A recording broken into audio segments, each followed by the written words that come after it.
All right. Welcome in, everyone, to this deep dive.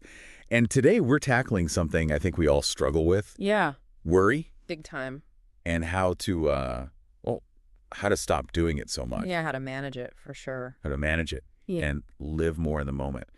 And for this, we are diving deep into a book called Reasons Not to Worry by Brigid Delaney. Great book. And, our listeners are all about getting to the heart of things quickly but thoroughly, right? Absolutely. They love those aha moments. Yeah, So we are going to deliver those for you today. for sure. So what we're going to do is we're going to pull out 10 key lessons I like it. from this book and kind of distill them down into these really practical takeaways that you guys can use right away. Yeah. And I think one of the things that Delaney does so well is she starts right off the bat with this really relatable problem. Mm-hmm. And it's this idea that, You feel like you got to control everything, yes, right? yes, Like that so much of our worry comes from this illusion of control. yes. And I see that so much in myself. Oh, yeah. Like all the time I'm trying to control things that are just Out of your hands, totally. wholly out of my hands. Yeah. And it's like this, It's almost like a reflex, right? Like it's like, Yeah. oh, I'm worried I got to do something. yes. Even if it doesn't actually change anything. Yeah, like how many times have I obsessively checked the weather app, Oh, my gosh. hoping that refreshing it's going to change the forecast for my hike or, Exactly. or whatever it is. And what's funny is that Delaney points out that need to do something, Yeah. it actually makes the worry worse. Oh, for sure. Yeah. So she says, the first step is recognizing this pattern, Right. realizing when you're falling into that trap of trying to control the uncontrollable. And once you recognize it, Yeah, you can start to shift your focus exactly. instead of trying to control everything outside of yourself. Mm-hmm. It's like, okay, how can I create a sense of peace within? Yeah. And that's where she brings in mindfulness, Yeah. which is something I think a lot of people have heard of, but totally. Maybe they haven't really tried it or they don't know how to apply it Yeah. in a practical way. Exactly. And this is where I think Delaney really shines because she gives us these concrete tools. Absolutely. Things like meditation and deep breathing exercises that can help us ground ourselves in the present moment and stop worrying so much about the future. Right, because when you're focused on your breath, Yeah. when you're really present in your body, you're not up in your head Right. ruminating about all the what ifs. Totally. And, Yeah. one of the biggest takeaways I got from this book was this idea of what Delaney calls the thought challenge. Oh, yeah. And it's this really cool concept of not just accepting negative thoughts as they come, Mm-hmm. but actually questioning them, challenging them. Like putting them on trial. Yeah. Right. Exactly. Like, are these thoughts really serving me? Right. Are they based in reality or are they just fueled by fear and anxiety? Yeah. And she gives this great example in the book, and it's so simple, Yeah. but it's so powerful. What is it? She calls it the will this matter in a year question. Oh, yeah. I love that one. So it's basically you're worrying about something Mm-hmm. and you just pause and you ask yourself, Okay, a year from now, yeah, is this going to matter? is this going to even matter? Yeah. Am I even going to remember this? Yeah, am I even going to be thinking about this? Yeah, and it's so crazy because when you actually stop and think about it, Mm-hmm. So many of our worries are just they don't even so insignificant in the grand scheme of things. totally. And another thing that really shifted my perspective was this idea of embracing uncertainty. Oh, yeah, that one's tough. Yeah, that's a hard one, right? It's counterintuitive almost. It is totally counterintuitive. Because our instinct is to try to control everything, to make everything certain. Right. But Delaney's saying, what if we just accept that uncertainty is part of life? Yeah. What if we lean into it Yeah. instead of resisting it? Yeah. And she suggests creating a plan B Oh, yeah. for situations that, make us anxious.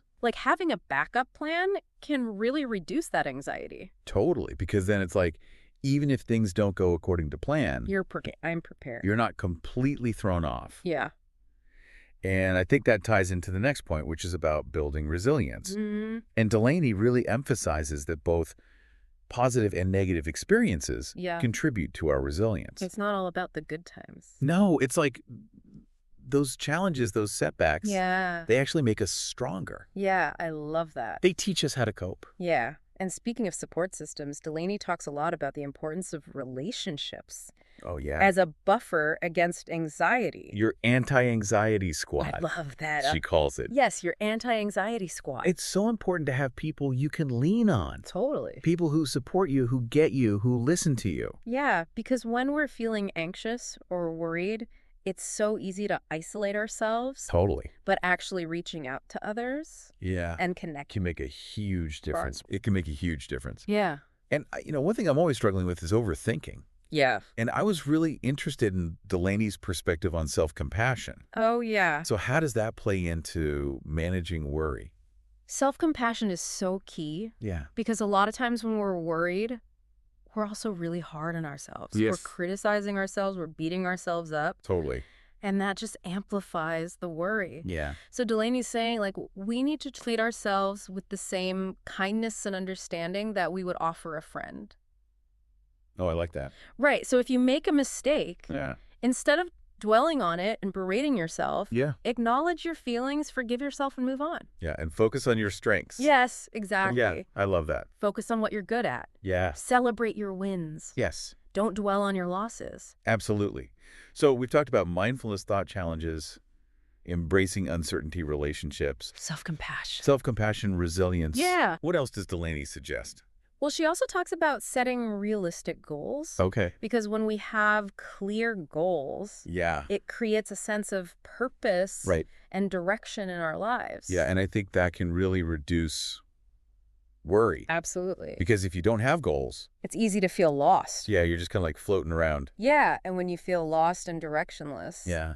that's when worry can creep in. Totally. So it's like having a roadmap. Yeah, Yeah. exactly. Okay, so to recap, we've covered mindfulness thought challenges, embracing uncertainty, nurturing relationships, building resilience, practicing self-compassion, and setting realistic goals. What is the final piece of advice that Delaney offers for taming worry? I think it's something that's so simple but so often overlooked, Okay. and that is finding joy in the everyday. I love that. Like appreciating those small moments of happiness Yeah. that we often miss when we're caught up in our worries. Yes, totally. So it's like taking a few minutes to savor that first cup of coffee in the morning, Mm-hmm. or noticing the beauty of nature on your walk to work, Yeah. or just taking a deep breath and appreciating the fact that you're alive. Absolutely. It's those little things Yeah. that can really make a big difference. They can make a big difference in our overall well-being. Yeah. So there you have it, folks.